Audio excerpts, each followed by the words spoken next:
Hi, friends.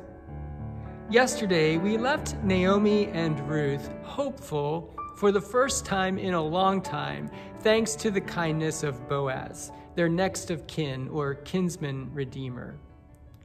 Chapter 3 begins with Naomi and Ruth making a plan to get Boaz to fall in love with Ruth, to marry her, and to take care of the family, thus fulfilling his responsibilities as the next of kin. So Ruth gets all cleaned up, she puts on her finest clothes, and she goes to the threshing floor where Boaz has been winnowing the barley. Boaz had finished his work and eaten his meal and drunk his wine and fallen asleep near the pile of grain. So Ruth sneaks up and quote-unquote uncovers his feet and lies down.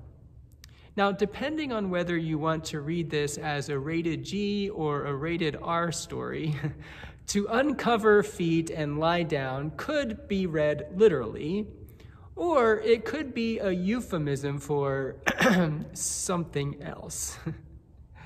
Either way, Boaz wakes up and Ruth asks him to take her in, and he again praises her for her loyalty and kindness. He also gives her the unexpected news that there is actually a closer relative to Naomi than he, and so that person has the first right of refusal to take the family in and to take responsibility for them. Boaz assures Ruth that if that relative refuses, that Boaz will take Ruth as his wife and protect the family.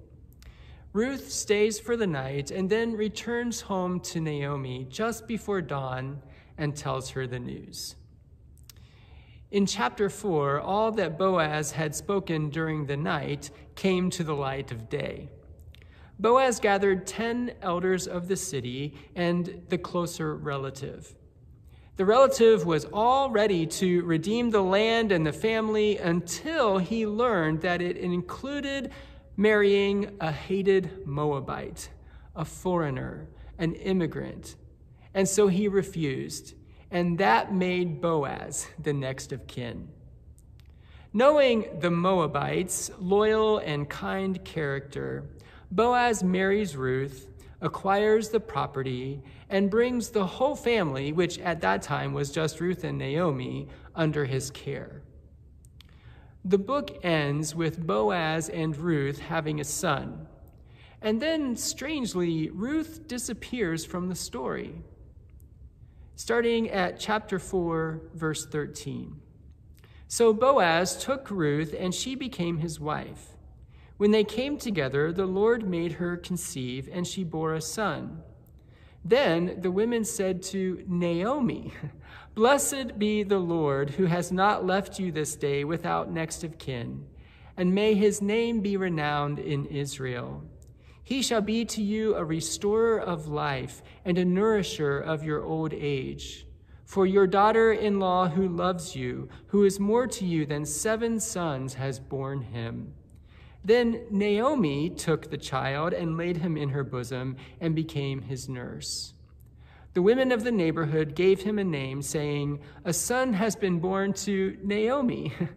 And they named him Obed, and he became the father of Jesse, the father of David. I think the reason that at the end of the book the focus shifts back to Naomi is in order to shift our focus back to the primary theme of the book. Do you remember what that is? Redemption.